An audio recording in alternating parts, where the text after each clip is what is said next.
Friends, the 2025 update is out, and everything the XJW community predicted, everything Larchwood talked about, everything we broke down on our last video, it all came true with almost surgical precision. This wasn't a transparency report. This was a carefully choreographed morale presentation. Let's go through the actual broadcast clip by clip and compare what they highlight versus what they quietly avoid. Let's get after it. One of the things JW.org or JW Broadcasting, they love to do is get the audience emotionally primed. So the first clip is an emotional priming before the actual numbers. Let's take a look at this clip. But first, here are some updates. On October 24th through 26th, 2025, a special convention was held in Kobe, Japan. Over 3,000 delegates attended from 35 countries. The peak attendance was 22,591. A highlight was the baptism of 93 new brothers and sisters. Typhoons and 2 significant earthquakes.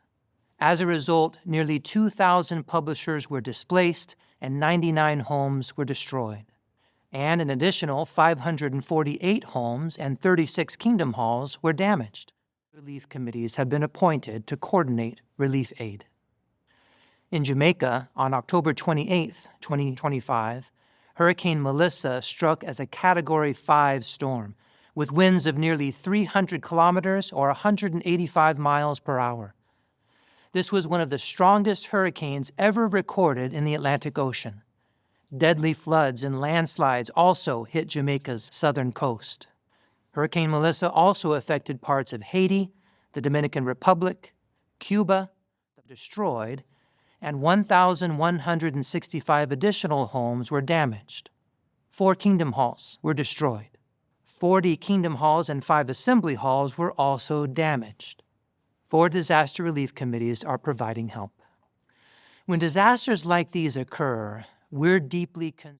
Okay, so right away before a single statistic comes up, they warm the audience emotionally, conventions, smiling faces, and hotel workers complimenting them. Don't forget that. Disaster relief, of course, that's so important because they do very little of it. So when they do a little bit of it, they want to really make it a big deal. And what about the scriptures about unity and love? They just love pasting that all over. This is emotional priming. It softens the viewers before the selective numbers arrive. We predicted this strategy days ago, and here it is right on schedule. So let's take a look at the next clip, the publisher's numbers. Here it is. We rejoiced to see an average of 9,047,083 publishers. That represents a 2.5% increase. What's more, out of the 241 lands where we preached the good news, 96 reported all-time peaks in the number of publishers. Okay, pause that. You just heard the headline numbers. 9.04 million publishers, a 2.5% increase. But look at what's missing. No disfellowshipping totals, no reinstatements, no inactive counts, no irregular publishers, no youth retention, no attrition numbers, no hall sell-offs, no congregation mergers, no breakdown by countries, no aging demographics. And none of this has been published since the yearbook stopped after 2016. And they showed the one number that looked strong and left out dozens of numbers that would have completed the picture. They just want to show an increase. That's JW.org. No transparency, but hey, we're increasing. Look at us grow. Well, we're going to take a look at the next clip. Baptisms. Is there an increase there? Probably. Let's take a look at this clip. In fact, worldwide, there was a 1.6% increase in the number of Bible studies conducted last service year. And it was heartwarming to see that 304,643 were baptized during the service year. This is a 2.8% increase over last year. Okay, so another positive sounding numbers. Another growth thing, 304,643 baptisms. That's positive, right? But now the part they never tell you, the actual increase in publishers was only about 221,000, meaning over 83,000 baptisms were immediately offset by losses. People who left, faded, were disfellowshipped, or simply disappeared from reporting. They don't show that side of the ledger because it contradicts their narrative. Baptisms. Now let's look at section 4, growth only in developing regions. Here it is. Here's the clip. In the Philippines, we had a new peak averaging over 268,200 publishers. And recently, for the 37th month in a row, we reached a new peak in regular pioneers, now totaling over 79,000. That's on average 531 new pioneers each month. In the country of Mexico, we reached a new peak of 879,024 publishers. And we also had a new peak of regular pioneers, more than 173,000. In Indonesia, we had a peak in the number of publishers, 32,371. That represents a 3% increase over last year. We also recently reached an all-time peak in the number of regular pioneers, over 7,100. In Angola, we had a 6% increase in the number of publishers. That brought us to over 184,000, which is a new peak. But since then, we've already reached a new all-time peak of 190,939 publishers in September. In Zimbabwe, we were pleased to see a peak in the number of publishers, over 53,700. That's an increase of 7%. In addition, we recently reached an all-time peak in the number of regular pioneers, over 10,600. In Congo-Kinshasa, we had an 11% increase in the number of publishers, with over 297,000. We also had all-time peaks in the number of Bible studies and in memorial attendance. In fact, over 1.4 million people attended the memorial. That is over 4 times the number of publishers. In the country of France, we are happy to report a new peak in the number of publishers, 139,548. In Madagascar, we had a 7% increase in the number of publishers. That brings us to a new peak of over 44,500. We had nearly 4 times that many attend the memorial, with an all-time peak of 176,453. In Brazil, we had a new peak of over 930,000 publishers. Since then, we've already reached a new all-time peak of over 940,000 publishers in September. Okay, so now you notice where every single growth highlight comes from. Angola, Congo, Zimbabwe, Madagascar, Indonesia, Mexico, Philippines, Peru, Brazil, every region with less internet access, a younger population, people that don't really know the history, they're just, this is something brand new. They're getting out to all these African countries, right? They're going to build a whole pile of kingdom halls. So less exposure to scandals, lower literacy rates among a lot of the people where they're growing, and limited information in those areas. So the Watchtower looks pretty exciting. Now, look at what they didn't mention. Not a single Western country, not the U.S. This is their biggest number of people is the U.S. There's almost 300 million people there, and that's where this religion started, the biggest number. They don't mention it a bit. Not Canada, not the UK, and definitely not Australia, and not Europe, not Japan, and not South Korea. all of the regions where membership is shrinking or flat, according to the Pew Research, these areas were completely ignored. And South Korea, I wonder about that because their elders book is copyrighted in South Korea, just out of interest. I don't know why, probably deflection, legal reasons. All of the regions where membership is shrinking or flat, this is what we see on Pew Research. That's not oversight, folks, that's decision. That's Watchtower's decision. They could show us the true picture. Now, we're going to take a look at the next section, Bible studies, inflating and interest. Let's take a look at this clip. In September 2025, we had the joy of sharing in the global distribution of the Watchtower entitled An End to War, How? We also invited interested ones to the special talk. Here are a couple of encouraging experiences from the campaign.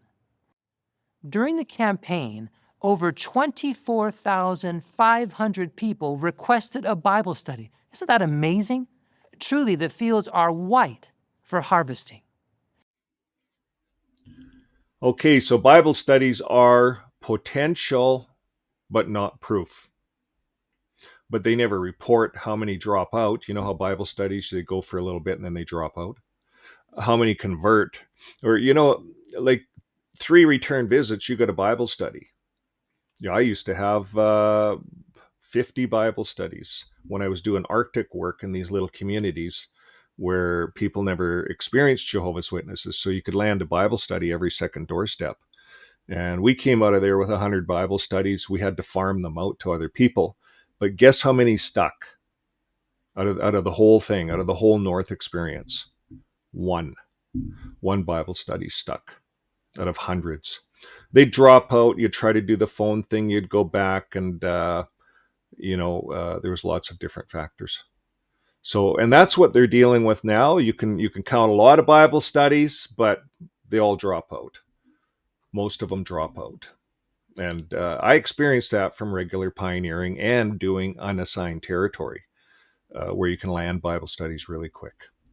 Okay, so they can inflate things. They never report how many drop out, how many convert, how many were just curious, or how many never studied again, and how many young people leave afterward. This is the easiest statistic to inflate because there is no transparency on the follow-through. Again, this is just all selective storytelling. Let's move on to the next section, memorial attendance. Let's look at this clip. Here it is. And what about the memorial attendance? How encouraging that 20,635,015 attended the memorial, and 15 lands reported an all-time peak attendance. Let's hear some additional highlights from the 2025 Service Year Report. Okay, so the memorial attendance is your favorite feel-good statistic. But does it mean 20 million Jehovah's Witnesses? It includes people like myself, ex-JWs, that just want to come back to the memorial because everyone's supposed to. That was a big thing, right? The biggest thing. Curious visitors, family members, former Bible students, people who attend once a year. There's always those ones. And those who don't believe but come for social reasons. Well, my family, my wife goes or something like that. So I just go to appease her. So there's a lot of that. So the attendance, it's not membership. It's not retention. It's not commitment. It's curiosity. That's what the memorial is about. It's just curiosity. Okay, we're going to move on to the next clip, section 7, the emotional closing. Here it is. Here's a clip. Jehovah keeps strengthening and blessing these faithful ones. And he's blessing each one of us as we have a full share in the ministry. May we continue to do our very best for Jehovah. Brothers and sisters, please know that we love you all very much and keep you in our prayers. From the world headquarters of Jehovah's Witnesses, this is JW Broadcasting.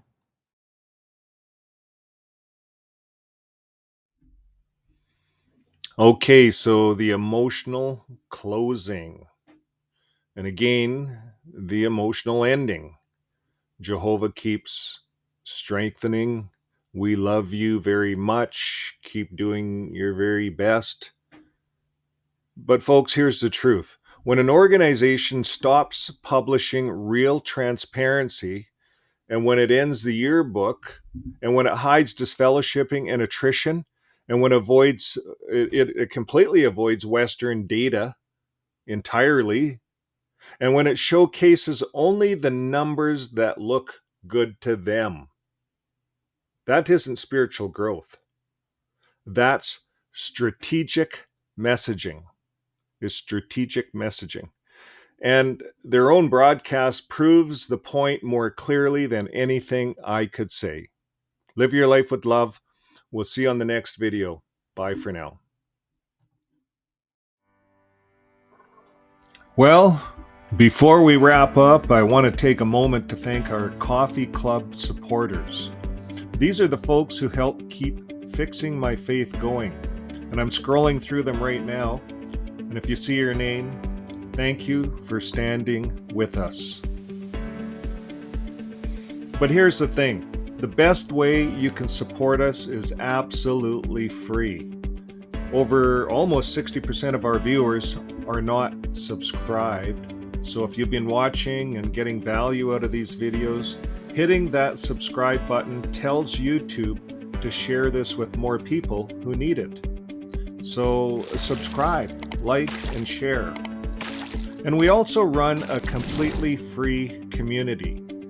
It's called xjwfriends.com. That's where you can find it on the website, xjwfriends.com. And then on the website, once you go there, there's a link to the private Discord channel. And that's where people have a lot of fun. People share their stories, they get support, and they can connect without judgment. That's what happens there. There's also people that will help coach, life coaches, counselors. There's all kinds of support at XJW Friends. And if you're waking up or just need to talk it out, that's where you want to go. So here's a link on screen in case you want to find it. And we also put a link in the descriptions of all of our videos. You can just go right down there and hit the link to the Discord community. So whether you are supporting through the Coffee Club or just clicking, liking, and subscribing, it all helps spread the message. And we want you to know that we appreciate you. Live your life with love, and I'll see you on the next video. Bye for now.